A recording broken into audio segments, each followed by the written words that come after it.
Muy bien, Gabriela, por supuesto volvemos en minutos con vos para seguir compartiendo todo lo que está pasando en el escenario. Seguimos teniendo invitados, pero antes, Agustina, vamos a compartir un informe especial de lo que estamos haciendo desde que comenzamos esta edición especial de Visión 7. Ya compartimos lo que fueron estos 10 años de derechos humanos, de justicia, también los derechos civiles, pero el momento ahora llega el rol del Estado, una cuestión central.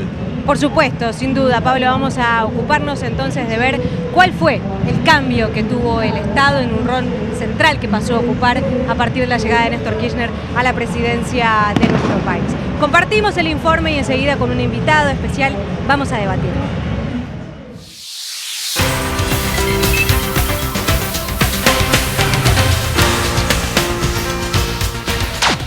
No es casual que a lo largo de los últimos 10 años hayan sido los conflictos con las principales corporaciones beneficiarias del anterior modelo los que marcaron los momentos de mayor tensión. El neoliberalismo planteaba un eje único de debate político, la confrontación entre Estado y mercado. Saldar esa discusión a favor del mercado significaba, se decía en los 80 y en los 90, abrir el camino para alcanzar la eficiencia económica. Argentina llegó al año 2003 con un nivel de precarización laboral que no solo fue escandalosa por la forma en que se votó esa ley con sobornos en el Congreso, sino además por las consecuencias sociales que tuvo. Llegó con un 25% de desocupación y salarios recortados justamente por reducciones salariales, pero además por un congelamiento que duró más de una década. Todo eso debió revertirse con un Estado que había sido desmantelado en sus posibilidades de intervención. El Ministerio de Trabajo contaba apenas con 5 inspectores para hacer las inspecciones laborales en todo el país. El nuevo marco político abierto en mayo de 2003 lo puso en evidencia. No es casual que fueran las corporaciones más poderosas del sistema financiero, el sector energético, los agronegocios, el transporte y los medios de comunicación y las industrias básicas como el acero, el papel y los alimentos, las que ocuparan la primera línea de ataque en estos 10 años contra un modelo de crecimiento con inclusión social, con un esquema heredado en el que tanto la prestación de los servicios públicos como la planificación de las inversiones y desarrollo de sectores estratégicos había quedado en manos privadas. Una de las misiones más urgentes del gobierno que asume en mayo de 2003 era recuperar la funcionalidad del Estado para poder impulsar las transformaciones sociales y poder ejercer, además, sus facultades de regulación y control. Pero esta pretensión encontró rápidamente resistencia de parte de las empresas concesionarias de servicios públicos que habían gozado de tarifas indexadas y el beneficio de clientes cautivos sin obligaciones de inversión a cambio. Es como el aumento de la nafta, que hizo una empresa que se llama Shell hace horas y que los argentinos no le tienen que comprar. Tengo que decir, a Shell no, lo dice yo mismo como presidente, lo digo. Porque nos quiere cobrar más de lo que corresponde. No hay mejor acción que ese, entre comillas, boicot nacional que le pueda hacer el pueblo a quien se está abusando del pueblo. Que el pueblo reaccione como corresponde. Los primeros sectores en los que el Estado reasumió el manejo de las operaciones por negligencia de las concesionarias fueron el Correo Nacional y el Servicio de Agua Potable y Cloacas del área metropolitana de Buenos Aires. Tiempo después, la misma situación se repetiría en Aerolíneas Argentinas y Austral, luego de una sucesión de desmanejos y hasta el intento de vaciamiento de la línea aérea de bandera por parte de su propietario privado. En el sector de la energía, el Estado se hizo cargo de las inversiones que los prestadores privados habían abandonado, creando un sistema mixto en el que la administración y planificación quedaba en manos estatales, pero la gestión seguía en manos privadas.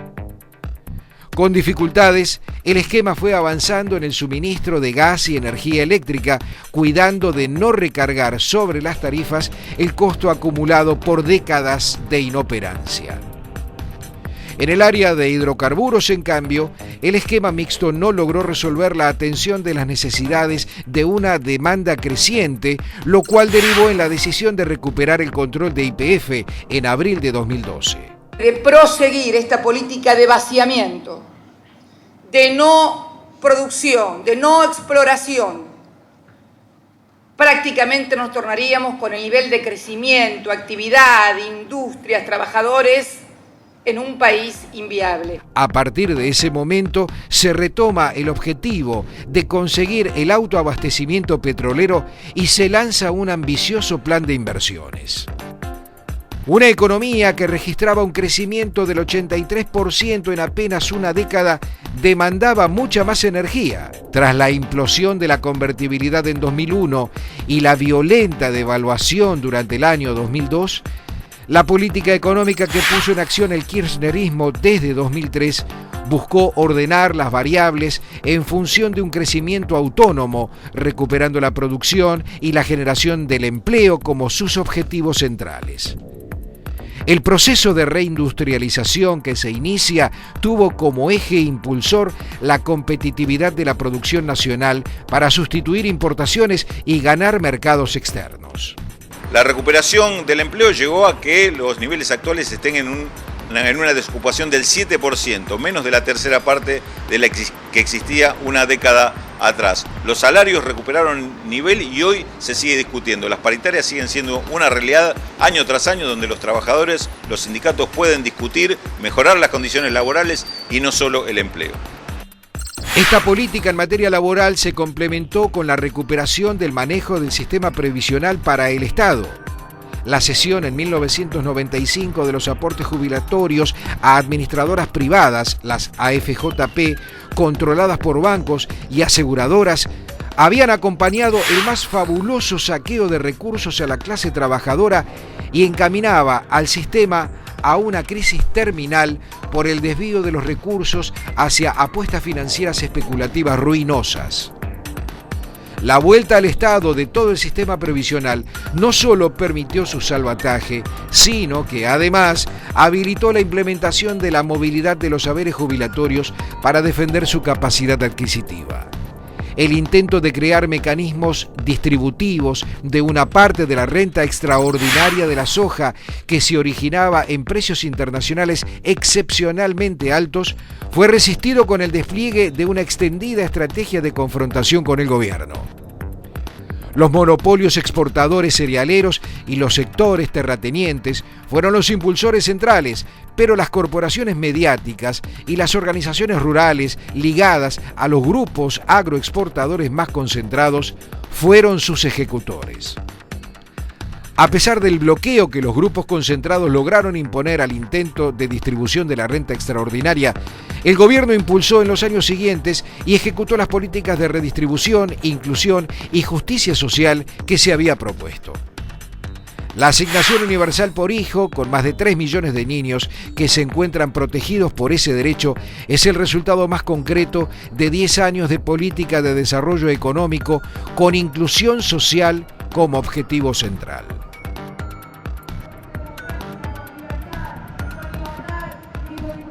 Estamos con Axel Kicillof, viceministro de Economía, aquí en la Plaza de Mayo. Axel, ¿cómo te va? Muchas gracias por estar esta tarde con nosotros para todo el país. Muchas gracias a ustedes. Bueno, ¿coincidís con esto último que decía el informe, que la concreción mayor de este cambio en el rol del Estado haya sido la creación de la asignación universal por hijo, digamos, que sea un rol del Estado nuevo para una asignación universal?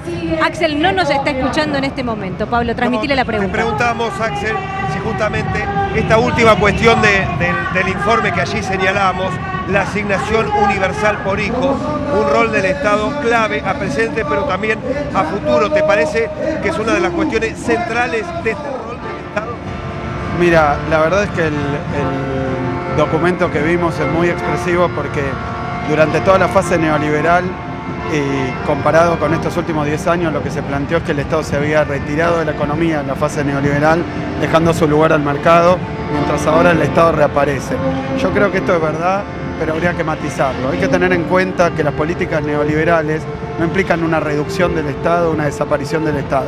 El Estado es activo, pero es activo para achicar la economía, para achicar el país, para abandonar los servicios públicos básicos que tienen que prestar, para privatizar. Es decir, el Estado durante esos 25 años, desde el golpe militar hasta los 90, estuvo muy presente, pero al servicio de causas que no eran la causa del pueblo, la causa de los argentinos, sino al servicio de unas empresas, un puñado de empresas transnacionales, nacionales, que se enriquecieron muy fuertemente con la acción y el concurso del Estado.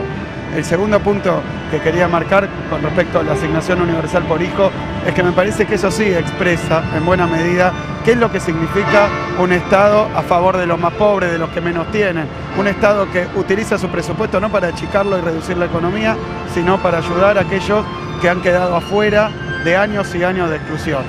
Nosotros hemos avanzado mucho con la política de la asignación universal por hijo, pero también, y tan importante como eso, es todo lo que se ha conseguido en términos de formalización de empleo y de nuevos empleos. Recuerden que el neoliberalismo nos dejó una herencia de 25% desocupados, datos que hoy vemos en buena parte de Europa, pero que significan un drama social sin precedentes para el país. Lo que pasó después es que tanto el segmento que no ha conseguido trabajo como aquellos millones, 5,5 millones de personas que lo consiguieron, les cambió la vida, un Estado activo, un Estado emprendedor y un Estado que está embarcado en un proceso de desarrollo con inclusión social. Esa es la novedad, no un Estado que no estaba y uno que apareció, sino un Estado que está al servicio de las mayorías populares y de la gente, de los argentinos. Axel, vos decías, bueno, la gente que se ha quedado afuera, las familias que se han quedado afuera de un sistema perverso como sucedía años en la Argentina.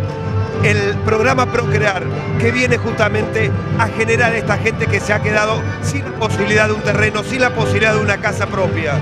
Mirá, eso es paradigmático también, porque en Argentina tenemos una situación donde el sector financiero, en lugar de cumplir la función clásica del capitalismo, la normal, un sector financiero normal, que da crédito para vivienda, da crédito para consumo, se ha dedicado históricamente en la Argentina al saqueo del país. Y lo ha hecho a tasas de interés que son prohibitivas para la mayoría de los argentinos. Es por eso que, sobre todo los problemas que existían en la Argentina, el del acceso a la vivienda, con un crédito, con la posibilidad de tener un terreno, estaba vedado para millones y millones de argentinos.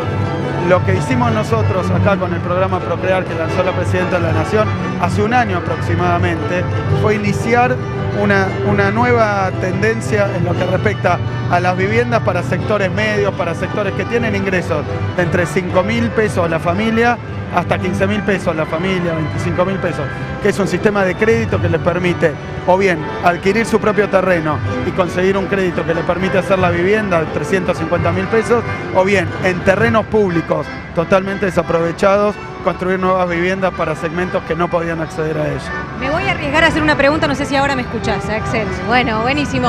Otro de los puntos importantes, por supuesto, para repasar de esta época que recién veíamos en el informe, es lo que tiene que ver con la estatización de las AFJP, ¿no? El otro día repasábamos lo que se decía en ese momento respecto de la debacle que iba a ser para el país la estatización de las AFJP y cómo hoy podemos decir que la historia fue verdaderamente otra. Mira, el aparato publicitario, a veces encubierto, a favor de los monopolios concentrados, de las grandes empresas, es impresionante, porque una de las cuestiones no es solo cómo vendían como una hecatombe cuando el sistema de jubilación privada fue absorbido por el Estado, sino la enorme propaganda que nos hicieron a todos los argentinos de las bondades del sistema de jubilación privada. Yo recuerdo, porque tuve la experiencia, yo trabajaba en esa época y me acuerdo que los resúmenes de cuenta de cuánto tenía ahorrado yo no llegaban, no sé, a los 2.000 pesos después de 10 años de aporte. Eso quería decir que cuando los argentinos nos jubiláramos con toda esa panacea que parecía ser que cada uno aportara a su propia cuenta y no a los demás, que nos vendieron como, bueno, la forma de jubilarse mejor, hubiera sido realmente un drama social insostenible. El sistema que recuperamos al sacar esas FJP de la obligatoriedad que le habían dado, lo que recuperamos es un sistema de jubilación solidario. Hoy, para los jubilados actuales, aportamos todos los que estamos trabajando, todos los activos. Y eso ha cambiado, bueno, lo que hemos visto, millones también, prácticamente 2 millones de nuevos jubilados, aumentos jubilatorios todos los años, 2 aumentos ahora, es decir, jubilaciones récord en términos históricos. Todo eso ha sido posible en base a la participación del Estado, que de nuevo en la FJP participó. ¿Cómo? Saqueando los ahorros de los argentinos. El Estado puede participar para un lado, puede participar para el otro, no se borra nunca. Ahora, cuando participa para los trabajadores, para el pueblo, para los argentinos, toma medidas como la que se hizo, esa valiente medida de estatizar los fondos de pensión y ahora generar no solo una jubilación digna para millones de argentinos y muchos más argentinos, sino también el Fondo de Garantía de Sustentabilidad, que es un fondo que tienen los jubilados, que se utiliza para inversión en actividades productivas. Que también se decía que era un fondo que iba a decrecer y que en este momento tampoco ha decrecido para nada. Sí, que se ha multiplicado y multiplicado, ¿en base a qué? Porque ¿cuál es la mejor inversión para los jubilados? Bueno, tanto como el Procrear, crear empleo, crear nuevos empleos, así hay más trabajadores que pueden aportar al sistema y bancar a los viejitos que ya no están trabajando. Axel Kicillof, en este informe que recién compartíamos, también hacíamos mención a YPF, a la recuperación de yacimientos petrolíferos fiscales y al trabajo hoy que tiene que ver con la energía, no solo con el presente, sino con el futuro del país. ¿En qué momento hoy está la empresa? Mira, fue una de las decisiones que tan valientes, tan acertadas que tomó nuestra presidenta, que ocurrió, yo me acuerdo cuando estábamos defendiendo la medida, ocurrió que todo el mundo nos decía, incluso diputados, senadores de la oposición, ¿por qué no se hizo antes? Esa es una medida realmente tomada con una valentía y con una fuerza que lo que no tuvo todo el mundo más que decir era obvio que lo teníamos que hacer, pero nadie lo había hecho. Desde aquella privatización vergonzosa que vendió la empresa a intereses privados, que después empezaron a usarlo para remitir todas sus utilidades al exterior, desde aquel momento hemos pasado a recuperar parte de nuestra soberanía en hidrocarburos.